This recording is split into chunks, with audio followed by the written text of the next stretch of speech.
मित्रों, जब भी हम करते हैं बात की कोई संपन्न व्यवसायी कौन कौन है हमारे देश के प्रमुख पहली पंक्ति के, तो उनमें अक्सर ये टाटा, बिरला, सिंघानिया, ये नाम तो आते हैं, लेकिन एक नाम, महत्वपूर्ण नाम, वो कहीं ना कहीं थोड़ा सा गड़बड़ इसलिए हो जाता है कि उसे हमने ये तय नहीं कर पा रहे हम कि उसे मुस्लिम सबसे देश का सबसे अमीर मुस्लिम कहें या देश का सबसे जो प्रमुख तकनीकी रूप में स्ट्रांग सुदृढ़ व्यवसायी कहें। ये बात अभी तक तय नहीं हो पा रही। और ये मुस्लिम व्यवसायी जो हमारे देश का सबसे बड़ा मुस्लिम व्यवसायी है, इसका नाम है अजीम प्रेमजी।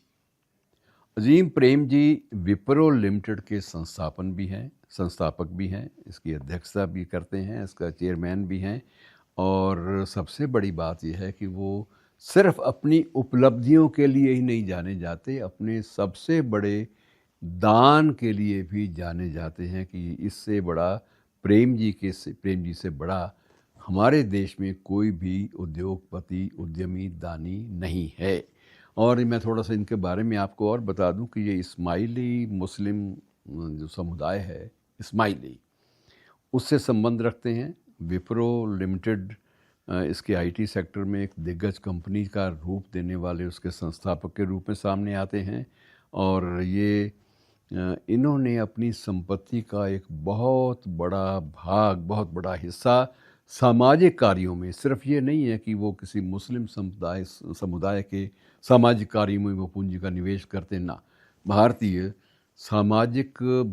समाज में बहुत सारे जो वंचित लोग हैं, वंचित वर्ग हैं, जो बंद गली के आखिरी मकान तक की परिकल्पना या उपाध्याय जी के, दीनदयाल उपाध्याय जी के अंत्योदय से भी इसे हम जोड़ सकते हैं, उन परिकल्पनाओं को मूर्त रूप देने में जिन व्यक्तियों की भागीदारी सक्रिय रूप से बनी हुई है, उनमें ये दौलतमंद, ये उद्यमी अजीम प्रेमजी भी हैं शामिल।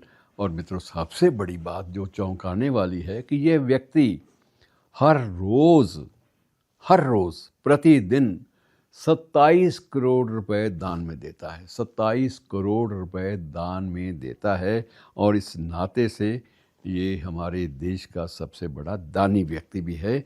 और इसने कला, साहित्य, गायन और कुछ अन्य जुड़े हुए जो प्रसंग हैं, जो कल्चर से, संस्कृति से जुड़े हुए हैं, उनमें बाकायदा इस व्यक्ति ने अनूठी देन दी है। और उस देन के मामले में इसने इस बात का भी ध्यान रखा है कि मुस्लिम समुदाय कला के क्षेत्र में पिछड़ ना जाए, मुस्लिम समुदाय साहित्य के क्षेत्र में, गायन के क्षेत्र में पीछे ना रह जाए। इस बात का भी इसने ध्यान तो दिया है, लेकिन इसकी जो बाकी जो योजनाएं हैं, जो दान से चलती हैं, संचालित हैं, उनमें किसी भी एक समुदाय विशेष का उल्लेख नहीं है। वो पूरे भारत के लिए हैं, पूरे भारतीय परिवेश के लिए हैं। और 1947 में जब भारत का विभाजन हुआ तो उस वक्त इनके पीछे पड़े थे जिन्ना साहब कि आप किसी भी तरह से अजीम प्रेम जी आप इधर आ जाइए, आप पाकिस्तान, जो नवगठित पाकिस्तान है, उसमें आ जाइए। लेकिन इस परिवार ने, अजीम प्रेम जी और उनके परिवार ने जिन्ना का ये ऑफ़र भी, जिन्ना का ये बिल्कुल जो जिन्ना की जो पेशकश थी, सादर रूप में प्रस्ताव जो प्रस्तुत किया गया था जिन्ना की ओर से, वो रद्द कर दिया, वो ठुकरा दिया।